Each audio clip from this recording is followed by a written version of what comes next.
Noël c'est terminé et maintenant vous avez à la maison le sapin. Et qu'est-ce qu'on en fait de ce sapin? Bonjour Roland Motte. Bonjour Xavier, ben oui, alors il oui. est temps de le démonter. Normalement, on le laisse jusqu'à l'épiphanie, l'arrivée des rois mages, donc on laisse le sapin là. Oui. On peut le conserver encore, hein, après tout c'est sympa d'avoir un sapin à la maison, mais en général on va le démonter parce que déjà il perd ses aiguilles, surtout si c'est un épicéa.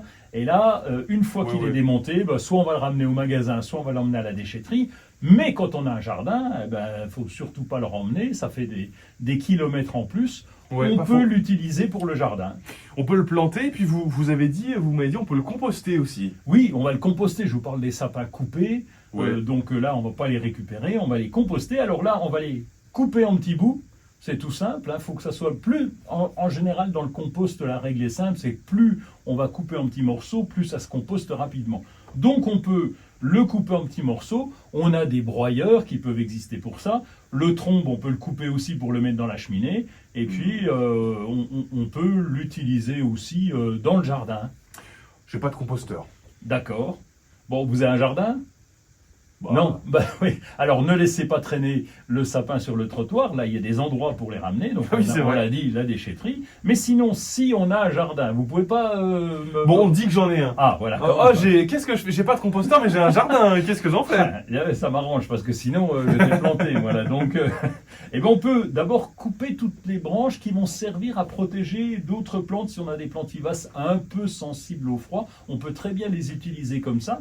On peut les couper aussi, comme je vous l'ai dit, en morceaux, soit à mettre au composteur, mais soit aussi à mettre au pied d'autres arbustes, dans une haie par exemple, ça ira très bien.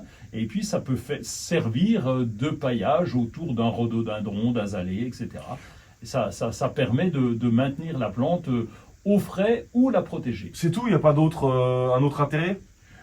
Non, alors oui, si, il y a un intérêt. Décidez-vous. Oui et non, parce que ça dépend du sol. Oui, et tout n'est pas blanc ou noir, hein, ça va maintenant. Hein. Donc, quand on coupe le sapin, on sait qu'il a un peu d'acidité. Donc, c'est pour ça que je vous parlais des plantes qu'on appelle acidophiles, comme le rhododendron, l'azalée, le pieris, même les hortensias. Et si c'est planté dans du calcaire, par exemple, on va en mettre au pied. Ça permettra un peu d'acidifier le sol. Donc, il a aussi cette utilité. C'est les cas des myrtilles aussi. Si vous avez des myrtilles en pot, ça peut arriver, ou en pleine terre, vous coupez, vous mettez au pied de ce pied de myrtille.